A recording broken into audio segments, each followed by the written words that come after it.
During a meeting about my daughter's wedding, I noticed my future son-in-law was nervous. When my daughter stepped out, the wedding planner grabbed my arm and pulled me aside. He told me something shocking. I decided to follow him after the meeting. 5 minutes later, I was in complete shock. Subscribe to the channel for more stories like this and comment the city you're watching from. I never thought I'd be the kind of father who doubted his daughter's choices. At 63, I'd learned to trust Edna's judgment about most things. She was smart, successful, and had always been careful about the people she let into her life. But sitting in that elegant wedding venue conference room last Tuesday afternoon, watching my future son-in-law Damon fidget with his phone every few minutes, something felt wrong. The meeting was supposed to be routine. Final details for Edna's wedding in 6 weeks.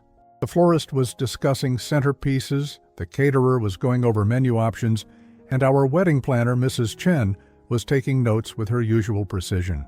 Edna sat beside Damon, her hand resting on his arm, completely absorbed in choosing between ivory and champagne linens. That's when I noticed it. Every time someone mentioned costs or guest lists, Damon's jaw would tighten. When the photographer asked about family photos, he actually winced. And when Edna suggested we invite her godmother from Seattle, he immediately said it would be too expensive, even though I'd already told them money wasn't an issue. "Dad's been so generous with everything," Edna had said, squeezing my hand. "I want this to be perfect." Damon forced a smile that didn't reach his eyes. "Of course, sweetheart. Whatever you want." But I caught the way his fingers drummed against the table, the way he kept checking his watch, the way he seemed to be somewhere else entirely, even when Edna was talking directly to him. The meeting lasted 2 hours. When it finally ended, Edna kissed Damon goodbye and headed to her car, mentioning she had a client call to take. I was gathering my papers when I felt a firm grip on my arm. Mrs. Chen had moved beside me so quietly I hadn't noticed. Her usually composed expression was tight with worry. "Mr. Neil," she whispered, glancing toward the door where Damon was still visible in the parking lot. "I need to speak with you privately." Something in her tone made my stomach drop. "What's wrong?" She guided me to a corner of the room, her voice barely audible. "I wasn't sure if I should say anything, but I can't let this continue without warning you." My hands went cold. "Warning me about what?" "Last month I was at the Grandview Hotel downtown, meeting with another client about their reception venue. I saw Damon there." She paused, her eyes darting around as if someone might overhear. "He was with a woman, not your daughter." The words hit me like a physical blow. "Are you certain it was him?" "Absolutely certain. They were sitting at the bar, very close together. Intimate. She was wearing an expensive dress, jewelry. They looked like a couple who'd been together for a long time, not like strangers or business associates." I felt my chest tighten. Maybe it was innocent. Maybe she was a colleague or... Mrs. Chen shook her head. "Mr. Neil, I've been planning weddings for 15 years. I know what intimacy looks like. The way he touched her face, the way she leaned into him. That wasn't a business meeting." The room felt like it was spinning. My daughter, my sweet Edna, was 6 weeks away from marrying a man who was apparently cheating on her. The thought made me physically sick. "There's more," Mrs. Chen continued, her voice even lower. "When I saw them at the hotel, I couldn't help but notice how comfortable they seemed. This wasn't a new relationship. The way they moved together, the ease between them.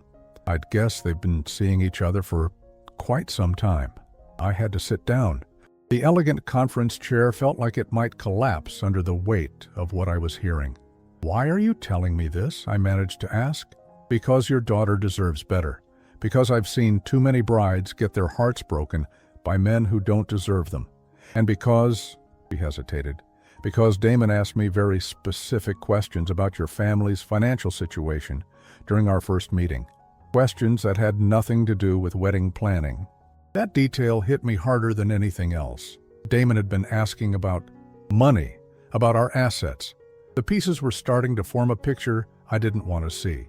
"What kind of questions?"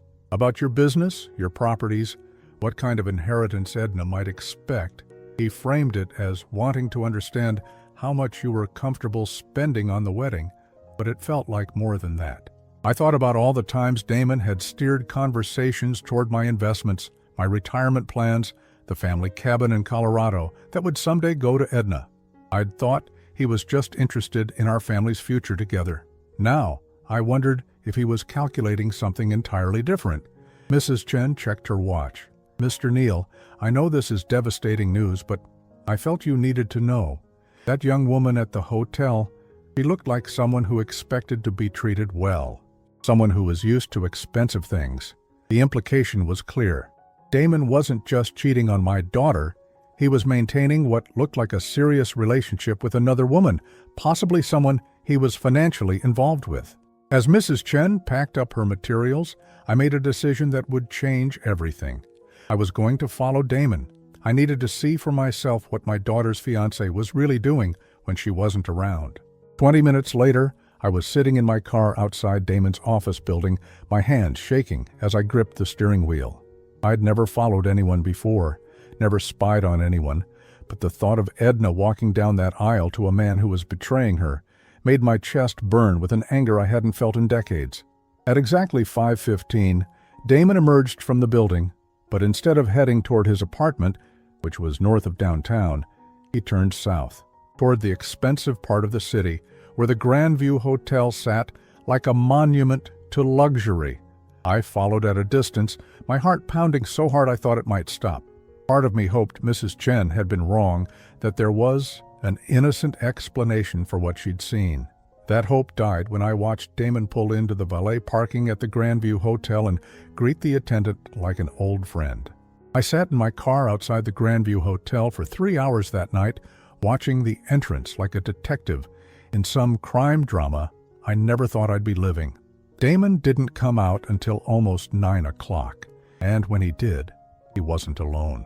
The woman walking beside him was everything Mrs. Chen had described and more. Tall, elegant, wearing a designer coat that probably cost more than most people's rent. She had the kind of confidence that comes from never having to worry about money, and the way Damon's hand rested on the small of her back told me everything I needed to know about their relationship.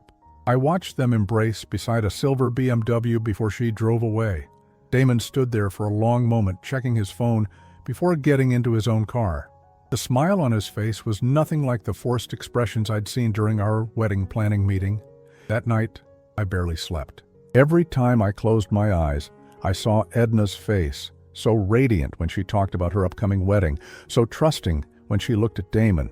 How could I tell her that the man she loved was living a double life? By morning, I'd made another decision that 6 months ago would have seemed impossible. I was going to hire a private investigator. I found Marcus Webb through a colleague who'd used his services during a messy business dispute.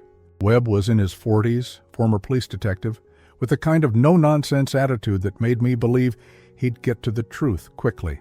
"I need you to investigate my daughter's fiancé," I told him during our meeting at his downtown office. The words felt foreign in my mouth. Webb didn't seem surprised. "What's prompted this request?" I told him about Mrs. Chen's warning, about following Damon to the hotel, about the woman with the BMW.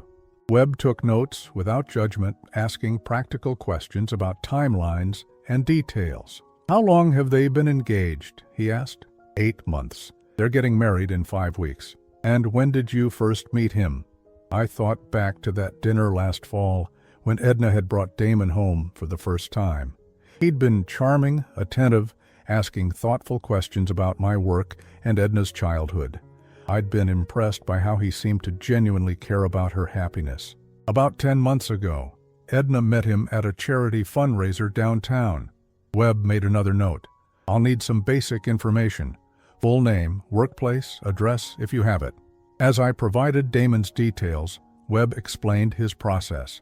Background checks, financial records, surveillance, social media analysis. It sounded thorough and invasive, but necessary. "Mr. Neal, I have to ask this directly," Webb said, leaning forward. "What's your gut telling you about this situation?" I was quiet for a long moment, thinking about all the small things that had bothered me about Damon over the months. The way he always seemed to know exactly what to say to Edna, like he was playing a role. The way he deflected questions about his past relationships. The way he'd inserted himself into our family so smoothly, so completely.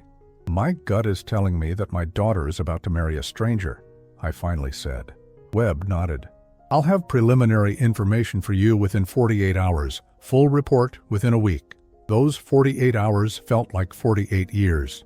I went through the motions of my daily routine, but every conversation with Edna felt like a lie.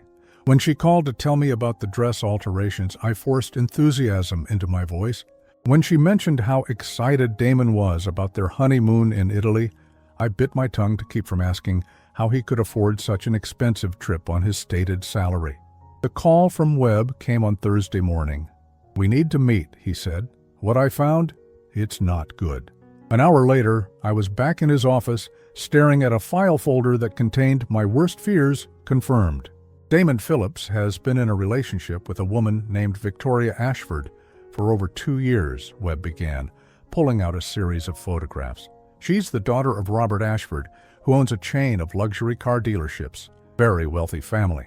The photos showed Damon and Victoria together at restaurants, entering apartment buildings, walking hand in hand through shopping districts. They looked like a couple who'd been together for years, comfortable and established. 2 years, I repeated, the timeline hitting me like a punch to the gut. He was seeing her before he even met Edna. It gets worse, Webb continued. Victoria Ashford recently purchased a condominium in Scottsdale. The down payment was $300,000, and according to the records I could access, Damon Phillips was listed as an authorized user on the mortgage application. I felt sick. What does that mean? It means he's financially entangled with this woman in a way that suggests a long-term commitment. Either he's planning to live there with her, or they're making investment plans together. Webb pulled out another document. I also found something concerning about his employment history. The marketing firm where he claims to work? He's been there for less than 6 months. Before that, there's a 2-year gap in his employment record. A gap? No verifiable income, no tax records, no employment verification. Either he was unemployed for 2 years, or he was being supported by someone else. The implication was clear. Victoria Ashford had been supporting Damon financially while he... What? Searched for a better opportunity? Looked for someone else to take care of him? "There's one more thing," Webb said, his voice carefully neutral. "I ran a basic financial background check. Damon Phillips has approximately $47,000 in credit card debt and no significant assets. His bank account shows regular deposits that don't match his current salary." I stared at the papers in front of me, trying to process what I was learning. My daughter's fiancé was essentially broke, being supported by another woman, and planning to marry Edna in 5 weeks. "Mr. Neal," Webb said gently, "based on what I've found so far, I believe your daughter's fiancé is either planning to abandon this other relationship for financial reasons, or he's planning to continue both relationships simultaneously." The room felt like it was closing in around me. What kind of man does that? The kind who sees marriage as a business transaction rather than a commitment. I thought about Edna's excitement about their future, her plans to add Damon to her bank accounts after the wedding, her intention to put his name on the deed to her condo. She'd mentioned all of these things casually, as natural steps that couples take when they get married. Now they sounded like a checklist for financial manipulation. "I need you to keep investigating," I told Webb. "I need to know everything. His relationship with this Victoria woman, his real financial situation, what his actual plans are." Webb nodded. "I'll continue surveillance and dig deeper into his background. But Mr. Neal, you need to think about how you're going to handle this information. Your daughter's wedding is in 5 weeks. As I drove home, my mind raced with possibilities. Could I confront Damon directly? Could I tell Edna what I'd discovered? Could I find a way to expose him without devastating my daughter? The worst part was the growing certainty that Damon wasn't just cheating on Edna, he was using her. And in 5 weeks, unless I found a way to stop it, she was going to pledge her life to a man who saw her as nothing more than a meal ticket. The decision to confront Damon directly came to me at 3 in the morning on a sleepless Friday night. I'd been staring at the ceiling for hours, Webb's investigation report playing on repeat in my mind. 2 years with Victoria Ashford, $47,000 in debt, regular deposits that didn't match his salary. My daughter was marrying a fraud, and I was the only one who knew it. I couldn't wait for more evidence. I couldn't watch Edna continue planning her dream wedding while her fiancé plotted to use her. The wedding was now 4 weeks away, and every day that passed felt like another step toward disaster. I called Damon Saturday morning, my voice steady, despite the rage burning in my chest. "Hey, Neil," he answered, that familiar, charming tone that now made my skin crawl. "What's up? I was hoping we could meet for coffee this morning, man to man. There are some things I'd like to discuss before the wedding." There was a brief pause. "Of course, I'd love that. How about that place on 5th Street? Say, 10 o'clock? The casualness in his voice told me he had no idea what was coming. Part of me almost felt sorry for him. Almost. I arrived at the coffee shop 15 minutes early, choosing a table in the back corner where we could talk privately. When Damon walked in, he looked relaxed, wearing weekend clothes and that easy smile that had fooled all of us for so long. "Neil, good to see you," he said, extending his hand for a shake. I took it, noticing how soft his hands were, not the hands of someone who'd ever worked hard for anything. "Thanks for meeting me," I said, gesturing for him to sit. "I ordered you a latte. Isn't that what you usually drink?" "Perfect, thank you." He settled into his chair, completely at ease. "So what did you want to talk about?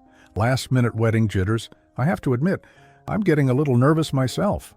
I studied his face, looking for any crack in the facade. There was none. If I hadn't seen the evidence myself, I might have believed his performance. Actually, I wanted to talk about Victoria Ashford. The change in his expression was instant and devastating. The easy smile disappeared, replaced by something harder, more calculating. His hand froze halfway to his coffee cup. "I'm sorry, what?" "Victoria Ashford, the woman you've been seeing for the past 2 years. The woman whose condo in Scottsdale you're listed on the mortgage for." Damon set his cup down carefully, his eyes never leaving mine. When he spoke again, his voice was different, colder. The charming mask was slipping. "I think there's been some misunderstanding." "No misunderstanding," I said, pulling out one of Webb's photographs and sliding it across the table. It showed Damon and Victoria kissing outside the Grandview Hotel just 3 days earlier. This was taken Wednesday night, the same day you had dinner with Edna and told her you were working late. Damon stared at the photograph for a long moment, and I watched something shift in his features. The pretense was falling away, revealing something underneath that made my blood run cold. "You hired someone to follow me," he said. "It wasn't a question. I hired someone to investigate the man my daughter is about to marry. Imagine my surprise when I discovered he's been living a double life." Damon leaned back in his chair, and for the first time since I'd known him, I saw who he really was. The charm was gone, replaced by a calculating coldness that made me understand why Webb had looked so concerned during our meeting. "What do you want?" Damon asked. "I want you to call off the wedding." He laughed, actually laughed, and the sound made my skin crawl. "That's not going to happen. Then I'll tell Edna everything, about Victoria, about your debt, about the fact that you're unemployed and being supported by another woman while you plan to marry my daughter." "No," Damon said, his voice so quiet I had to lean forward to hear him. "You won't." Something in his tone made my chest tighten. "What makes you so sure?" "Because if you tell Edna any of this, I'll destroy her." The words hit me like a physical blow. "What are you talking about?" Damon pulled out his phone and swiped through several screens before turning it toward me. On the display was a series of text messages between him and Edna, but they weren't the kind of messages I expected to see. "Your daughter has been telling me some very personal things about her past," Damon said, his voice taking on that cold, calculating tone. "Things she's never told anyone else. Things that would be very embarrassing if they became public." I stared at the phone, my stomach churning as I realized what he was implying. "You're blackmailing her." "I'm protecting our relationship," he corrected. "Edna trusts me completely. She's shared things with me that she's ashamed of, things that happened in college, things about her therapy sessions after her mother died. Very private, very sensitive information. The mention of my wife's death, of Edna's grief, and the therapy that had helped her heal made rage explode in my chest. "You bastard! If you try to interfere with our wedding, I'll make sure everyone knows about Edna's struggles with depression, about the medication she took, about some of the choices she made when she was grieving, her professional reputation, her social standing, her self-esteem. I'll destroy all of it." I was gripping the edge of the table so hard my knuckles had gone white. She loves you. She trusts you completely, and you're threatening to use her vulnerability against her." She does love me," Damon agreed, his smile returning but without any warmth. "And that love is going to make us both very comfortable. Edna has a successful business, a beautiful condo, and a father who's been very generous with his money over the years. After we're married, all of that becomes partially mine. And Victoria? Victoria serves a different purpose. Her family has connections I need, resources that will be useful for my long-term plans. Edna provides stability and legitimacy. Together they give me everything I need." I felt sick listening to him talk about my daughter like she was a business asset. "You're planning to stay married to Edna while continuing your relationship with Victoria?" "I'm planning to do whatever serves my interests best. And right now, marrying your daughter serves my interests very well." The casual way he said it, like Edna was just another acquisition, made me want to reach across the table and shake him until that smug expression disappeared. "You can't possibly think you'll get away with this." "I've been getting away with it for almost a year," Damon pointed out. "Edna suspects nothing. She's so grateful to have found love again after her mother's death that she doesn't question anything I tell her. She's actually quite easy to manipulate when you understand her emotional triggers." The cold, clinical way he analyzed my daughter's psychology made my chest burn with fury. This wasn't just infidelity or financial opportunism. This was psychological abuse on a level I hadn't imagined possible. "Here's how this is going to work," Damon continued, putting his phone away. "You're going to continue being the supportive father. You're going to walk Edna down the aisle in 4 weeks, and you're going to give a beautiful speech about how happy you are to welcome me into the family. You're going to be the perfect father-in-law. And if I don't, then I'll make sure Edna knows that her own father hired private investigators to spy on her fiancé because he doesn't trust her judgment. I'll tell her that you've been going behind her back, gathering information about the man she loves, trying to sabotage her happiness. How do you think that will affect your relationship with her?" I realized with growing horror that he was right. If Edna learned that I'd been investigating Damon without telling her, she might see it as a betrayal of her trust. She might choose him over me, especially if he spun the story to make himself look like the victim. "You've thought this through," I said. "I've thought everything through. I don't make moves without considering all the angles." Damon finished his coffee and stood up, straightening his jacket. "I'm glad we had this talk, Neil. It's good to clear the air. I think we understand each other now." He started to walk away, then turned back. "Oh, and Neil? If you try to contact Victoria or interfere with my relationship with her in any way, our previous agreement is off. I'll tell Edna everything about your little investigation, and I'll make sure she understands that you were trying to destroy her happiness because you couldn't accept that she'd found love without your approval." I watched him leave, my hands shaking with rage and fear. Not fear for myself, but fear for Edna. She was about to marry a sociopath, and he'd just made it clear that any attempt to save her would result in her being hurt in ways I couldn't even imagine. For the first time since this nightmare began, I understood that I wasn't just dealing with infidelity or financial fraud. I was dealing with someone who saw manipulation and emotional abuse as tools to get what he wanted, and what he wanted was my daughter's life. The week after my confrontation with Damon was the longest of my life. I went through the motions of normalcy, attending family dinners, discussing wedding details, watching my daughter glow with happiness, while knowing that the man she loved was planning to destroy her life. Every interaction with Edna felt like torture. When she showed me the wedding favors she'd chosen, I forced a smile and told her they were perfect. When she mentioned how excited she was about starting a family with Damon right after the honeymoon, I had to excuse myself to the bathroom to keep from being sick. That comment about starting a family immediately hit me like a warning bell. During our coffee confrontation, Damon had been coldly calculating about his plans, but he hadn't mentioned anything about children. The thought of him manipulating Edna into pregnancy while maintaining his relationship with Victoria made my chest tight with panic. I called Webb the following Monday. "I need you to dig deeper into Victoria Ashford," I told him. "I need to know everything about her current situation, her relationship with Damon, any recent changes in her life." What are you looking for specifically? I hesitated, not wanting to voice my worst fears. Just anything that might indicate where their relationship is heading. Any major developments or changes. Webb called me back 2 days later, and the tone of his voice immediately told me the news wasn't good. "We need to meet," he said. "What I found, it changes everything." An hour later, I was back in his office, staring at a new set of documents that made my previous discoveries look like minor infractions.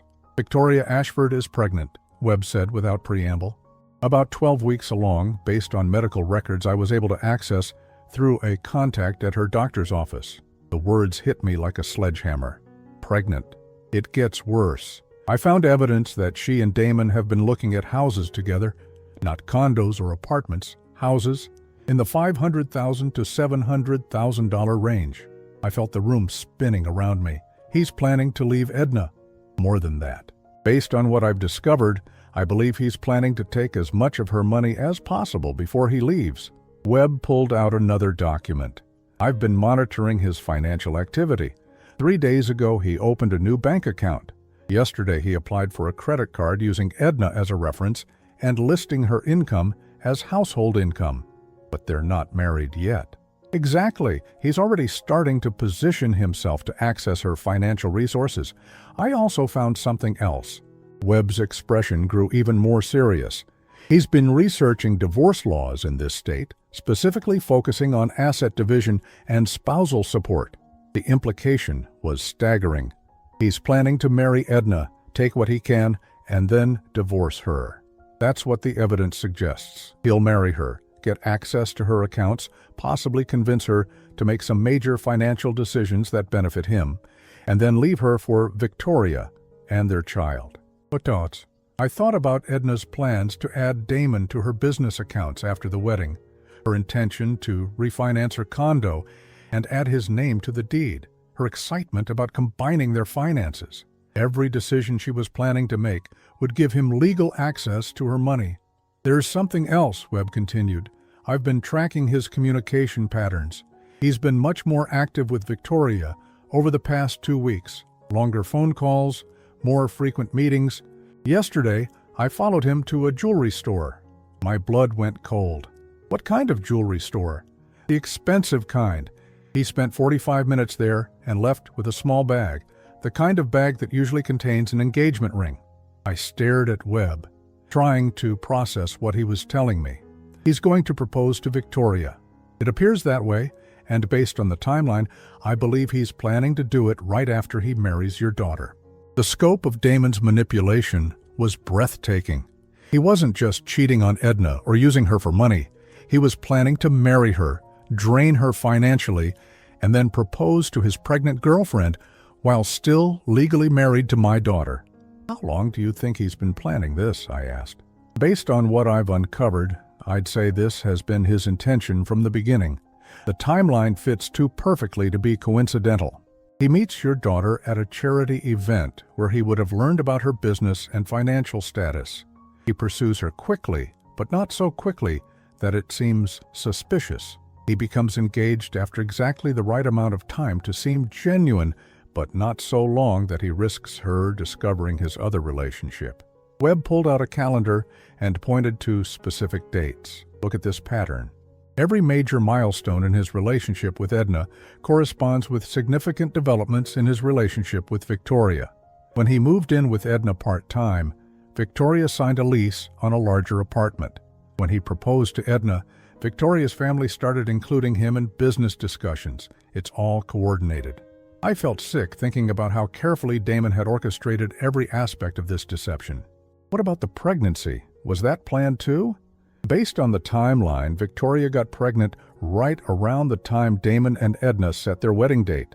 That could be coincidental, but given everything else we've discovered, the implication hung in the air between us. Damon had gotten Victoria pregnant to ensure she'd be tied to him permanently, while simultaneously planning to marry Edna for her money. "Mr. Neal," Webb said carefully, "there's one more thing. I found evidence that Damon has been researching your financial situation as well.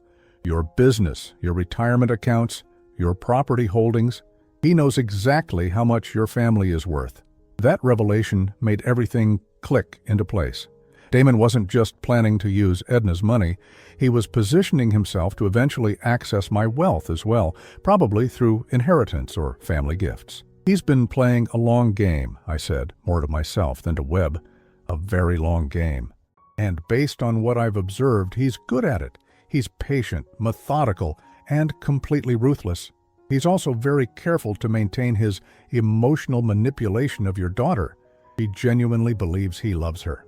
I thought about the way Edna talked about Damon, the way her face lit up when she mentioned their future together. She was planning to start trying for a baby immediately after their honeymoon, not knowing that he already had a child on the way with another woman. The cruelty of it took my breath away. Not only was Damon planning to financially devastate my daughter, he was setting her up for the most profound emotional betrayal imaginable. She would discover his deception just as she was trying to build a family with him. "What's your recommendation?" I asked Webb. "Honestly, this is beyond my expertise. You're not just dealing with infidelity or financial fraud. This man is a predator. He's systematically destroying your daughter's life, and he's doing it with surgical precision." Webb closed the file and looked at me directly. "You need to stop this wedding, Mr. Neal. Not in 3 weeks when you might have more evidence, but now. Every day that passes gives him more time to manipulate the situation and more opportunities to hurt your daughter. But how? He's made it clear that if I tell Edna what I know, he'll destroy her emotionally. And if I'm wrong about any of this—" "You're not wrong," Webb said firmly. "I've been doing this for 15 years, and I've never seen a case this calculated. This man is dangerous, and your daughter is in serious trouble." As I drove home, my mind raced with possibilities. How could I save Edna without causing her the emotional devastation that Damon had threatened? How could I expose him without looking like the controlling father who couldn't accept his daughter's happiness? The wedding was now 3 weeks away. Victoria was pregnant and expecting a proposal. Damon was positioning himself to drain Edna's bank accounts and then disappear with his real family. And my daughter was planning to spend the rest of her life with a man who saw her as nothing more than a source of income to support his life with another woman. Time was running out, and I still had no idea how to save her. The solution came to me during another sleepless night, 2.5 weeks before the wedding.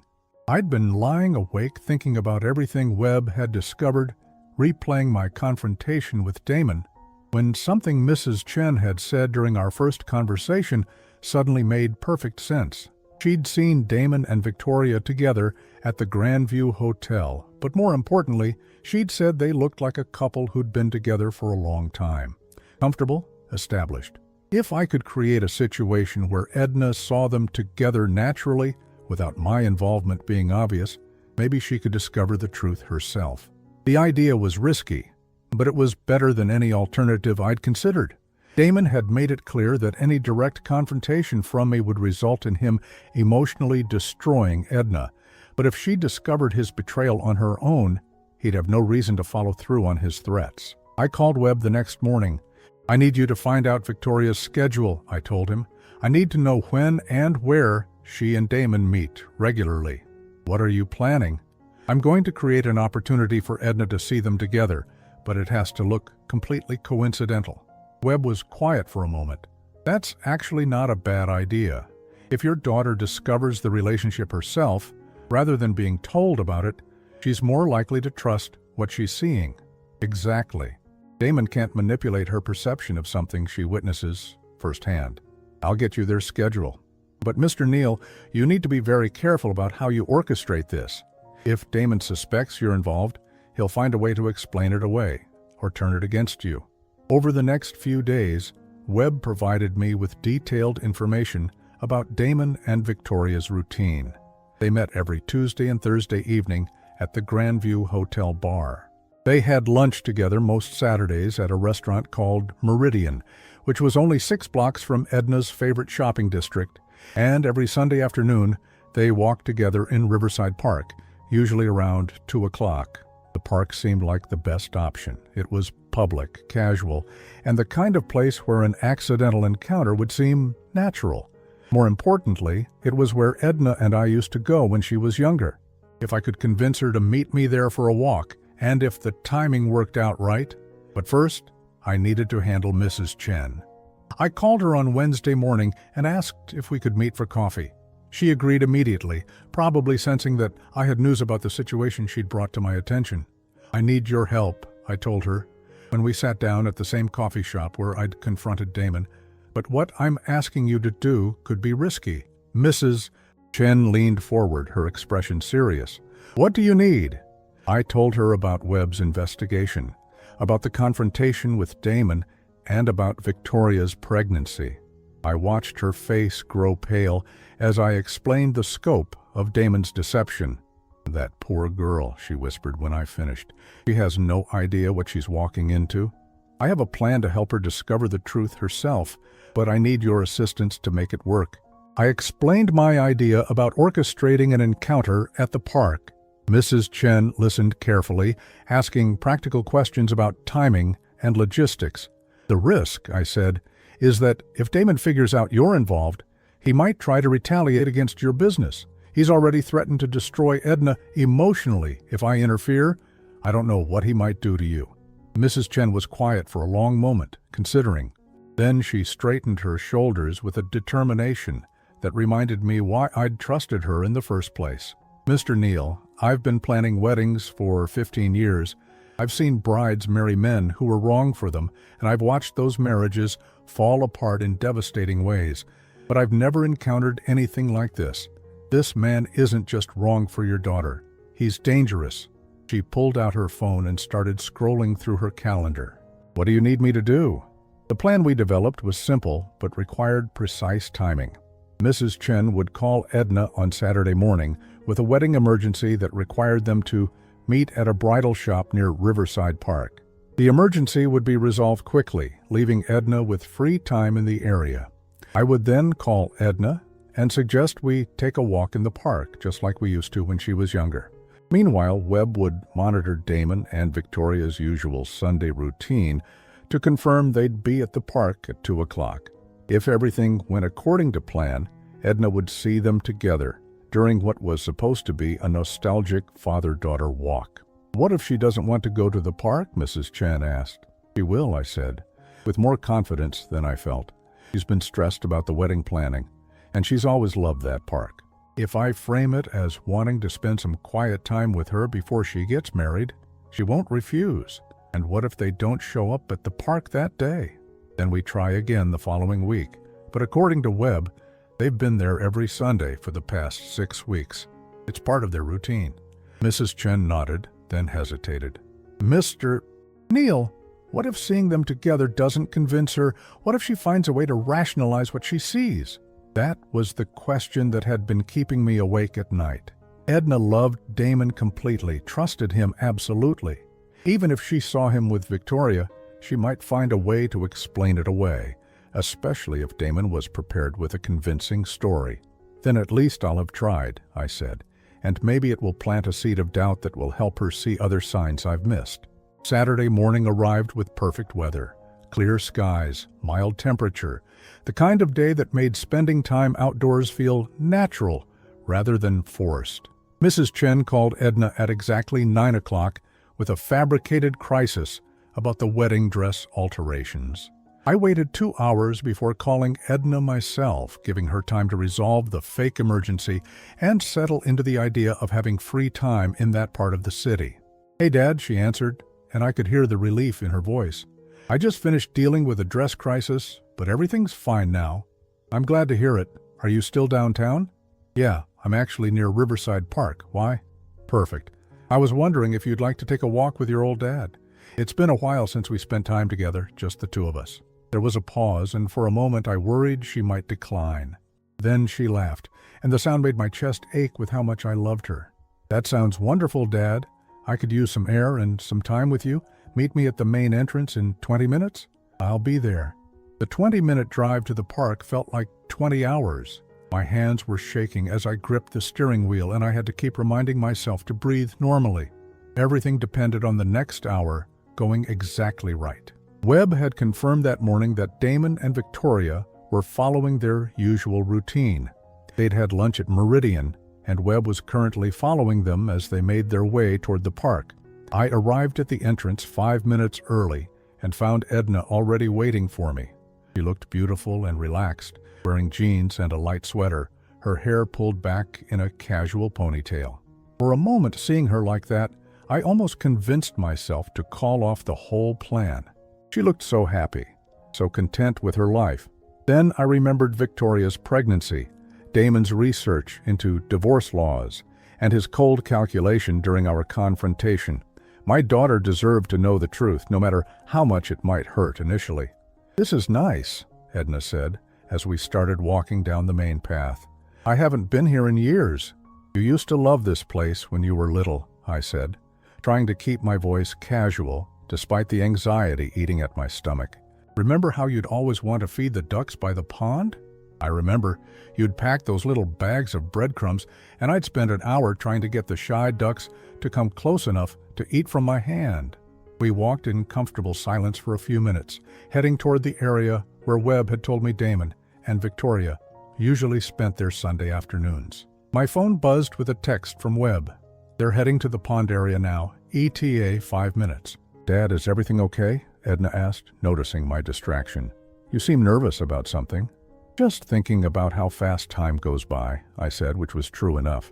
"It feels like yesterday that you were a little girl, and now you're getting married in 2 weeks. Edna squeezed my arm.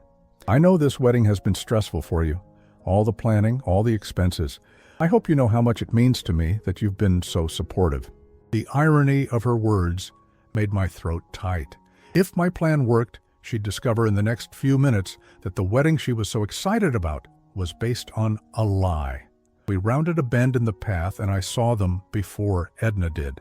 Damon and Victoria were sitting on a bench by the pond, his arm around her shoulders, her hand resting on her still small but visible bump. They were laughing about something, completely absorbed in each other, looking exactly like what they were, a couple in love, expecting their first child. I felt Edna stop walking beside me and heard her sharp intake of breath. "Dad," she whispered, her voice confused and small. "Is that—" "What?" I said, following her gaze as if I was seeing them for the first time. "Oh my God. Edna, isn't that Damon?" The silence that followed my question stretched for what felt like hours, but was probably only seconds. I watched my daughter's face as she processed what she was seeing, watched the confusion shift to recognition, then to something that looked like physical pain. "That's definitely Damon," she said, her voice barely audible. "But who is that woman, and why is his hand on her stomach like that?" Before I could respond, Victoria leaned in and kissed Damon, and he responded with the kind of tenderness I'd seen him show Edna during their engagement. But there was something different about this kiss, something more natural and unguarded. Edna made a small sound, like the air had been knocked out of her lungs. "Honey," I said carefully, "maybe we should—" "No." "Nah."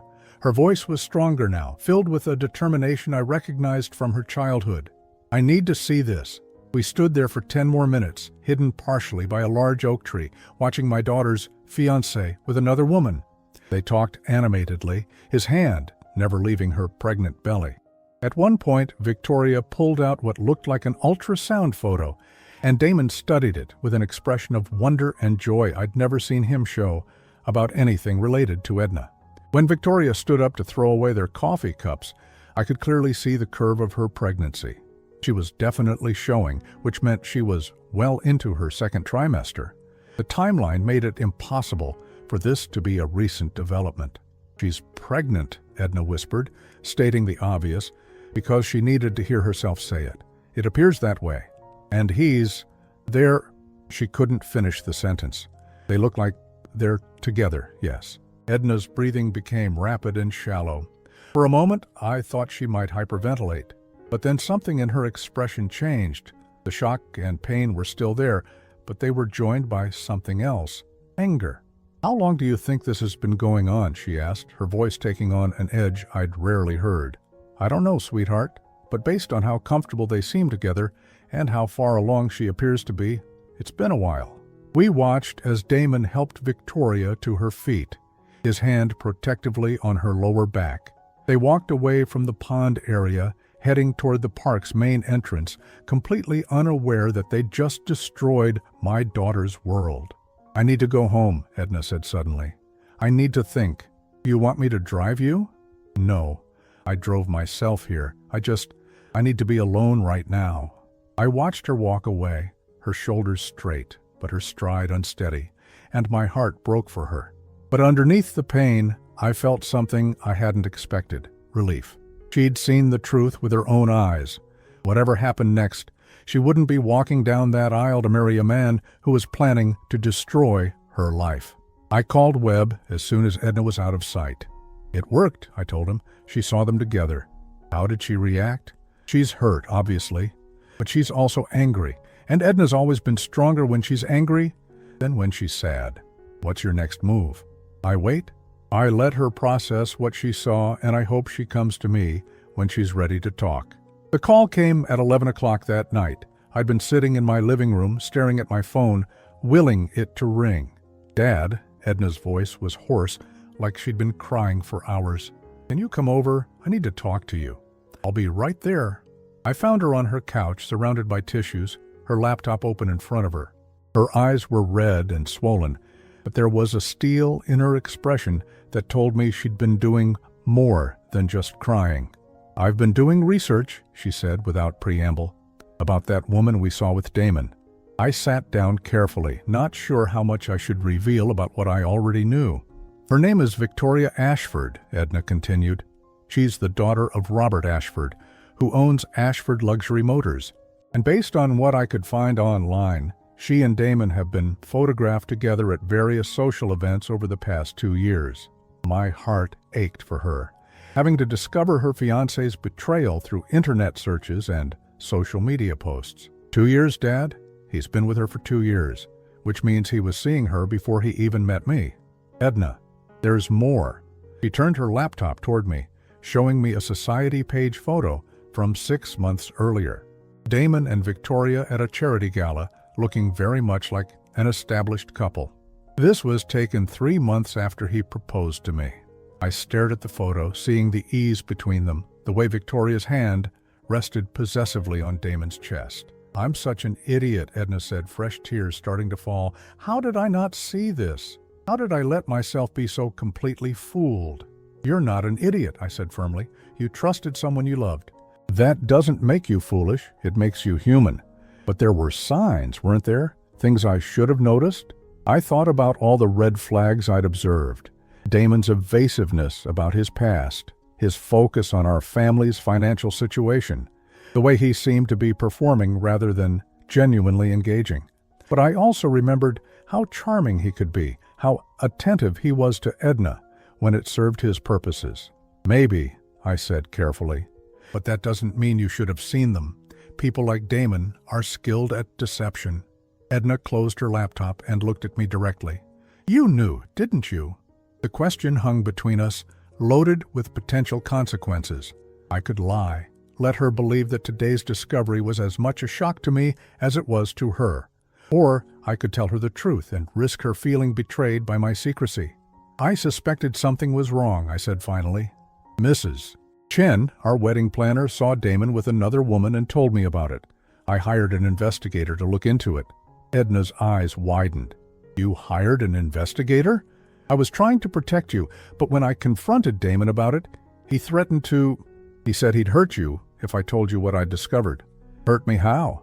I hesitated, not wanting to reveal the extent of Damon's psychological manipulation. "He said he'd use private things you'd shared with him against you. Things about your therapy after your mother died, about your struggles with grief." Edna's face went pale, then flushed with anger. "He threatened to weaponize my mental health. He was very calculated about it. He made it clear that any attempt to expose him would result in him causing you emotional damage. So you kept quiet." "I kept quiet because I was afraid of what he might do to you, and because I was trying to find a way to help you discover the truth yourself." Edna was silent for a long moment, processing everything I'd told her. When she spoke again, her voice was steadier than it had been all evening. "Today wasn't an accident, was it? You didn't just happen to suggest a walk in the park." I met her eyes, seeing my daughter's intelligence and strength, and decided she deserved the complete truth. "No, it wasn't an accident. I knew they would be there. I wanted you to see for yourself what Damon really was, because I knew you wouldn't believe it coming from me." Another long silence. Then, unexpectedly, Edna laughed. It was a bitter sound, but there was something almost relieved in it. "You orchestrated the whole thing." "I did. Because you knew that if you just told me, I'd either not believe you, or I'd confront Damon, and he'd find a way to manipulate the situation." "Exactly." Edna shook her head, but she was almost smiling. "You know what the strangest part is? I'm not angry at you. I should be furious that you went behind my back, that you hired an investigator, that you manipulated me into going to that park. But all I feel is grateful. Grateful.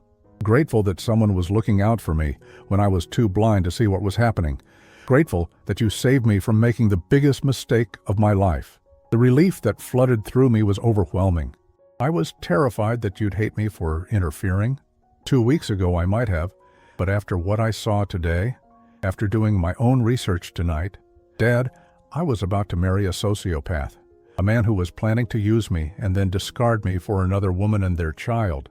Edna stood up and began pacing, her movements sharp with renewed energy. "You know what I keep thinking about? All the times he steered conversations toward money, toward my business, toward your financial situation. All the suggestions he made about combining our accounts, adding his name to my condo deed, making him the beneficiary on my life insurance. Each item on her list made my chest tighten with anger at how close Damon had come to succeeding. He was positioning himself to take everything," she continued, "and then he was going to leave me for Victoria and their baby, probably taking as much of my money as he could get his hands on. The investigator found evidence that he'd been researching divorce laws," I said, "specifically asset division and spousal support." Edna stopped pacing and turned to face me. "How much do you know about his situation with Victoria?" I told her everything. The pregnancy, the house hunting, the engagement ring, the 2-year timeline of their relationship. With each revelation, I watched my daughter's expression grow harder and more determined. "He played us all," she said when I finished. "You, me, probably Victoria too in some ways. This was all calculated from the beginning." "I'm sorry, sweetheart. I'm sorry you had to go through this." "Don't apologize," she said firmly. "You saved me. If I'd married him, if I'd given him access to my accounts and put his name on my property, he could have destroyed me financially and emotionally." Edna sat back down beside me, and for the first time since I'd found her crying, she looked calm. "What happens now?" I asked. "Now I call off the wedding. I return the dress, cancel the vendors, and figure out what I'm going to tell people." She paused, considering. "Actually, I think I'm going to tell them the truth, or at least part of it. I'm going to say that I discovered Damon was in a relationship with another woman who's pregnant with his child. And Damon? I'm going to text him tomorrow and tell him the wedding is off. I'm not going to give him the chance to manipulate me or try to explain away what I saw. I'm just going to end it. He might try to contact you to convince you that there's an innocent explanation. Then I'll block his number, I'll block him on social media, I'll change my locks, and if necessary, I'll get a restraining order." Edna's voice was strong and clear. "I'm done being manipulated by him." 6 months later, I stood in the same park where Edna had discovered Damon's betrayal, watching her laugh at something her new boyfriend James was saying. James was different from Damon in every way that mattered. He was genuine, kind, and completely transparent about his life and his feelings. "He's good for her," my sister Margaret said, joining me on the bench where I'd been watching them. "He is. And more importantly, she's happy. Really happy. Not the performed happiness she had with Damon." "Have you heard anything about what happened to Damon?" I smiled, thinking about the phone call I'd received from Webb 3 months earlier. "He married Victoria 2 weeks after Edna called off their wedding. Apparently, he convinced her that Edna was just a rebound relationship, that Victoria had always been the love of his life. And Victoria believed him? She did. Until she hired her own investigator after discovering some financial irregularities. Turns out Damon had been stealing from her family's business accounts. Victoria's father pressed charges. Margaret raised her eyebrows. "So he's in jail? 5 years for embezzlement." Apparently, his pattern of manipulation and financial fraud went back much further than any of us realized. We sat in comfortable silence, watching Edna and James walk hand in hand around the pond where, 6 months earlier, my daughter's world had fallen apart and then begun to rebuild itself. "She's stronger now," Margaret observed. "She is." Going through that experience with Damon taught her to trust her instincts, to pay attention to red flags, to value honesty above charm. "And it taught you something too, didn't it?" I considered her question. "It taught me that sometimes protecting someone you love means making difficult choices, even when those choices might temporarily damage your relationship with them." "Any regrets?" "None," I said without hesitation. If I hadn't acted when I did, Edna would have married a man who was planning to destroy her life. Instead, she's free, she's happy, and she's with someone who genuinely loves and respects her. As we watched, James pulled Edna close and spun her around, both of them laughing at his spontaneous gesture. The joy on my daughter's face was radiant and real, nothing like the careful happiness she'd displayed during her engagement to Damon. "You did the right thing," Margaret said. "I did the only thing I could live with," I replied, "and I'd do it again in a heartbeat." Edna caught sight of us on the bench and waved, her smile bright enough to light up the entire park. As she and James walked over to join us, I felt a deep sense of peace settle over me. Sometimes love means making hard choices. Sometimes protecting someone requires risking their temporary anger or disappointment. But as I watched my daughter approach, healthy and whole and genuinely happy, I knew that every difficult moment had been worth it. She was free.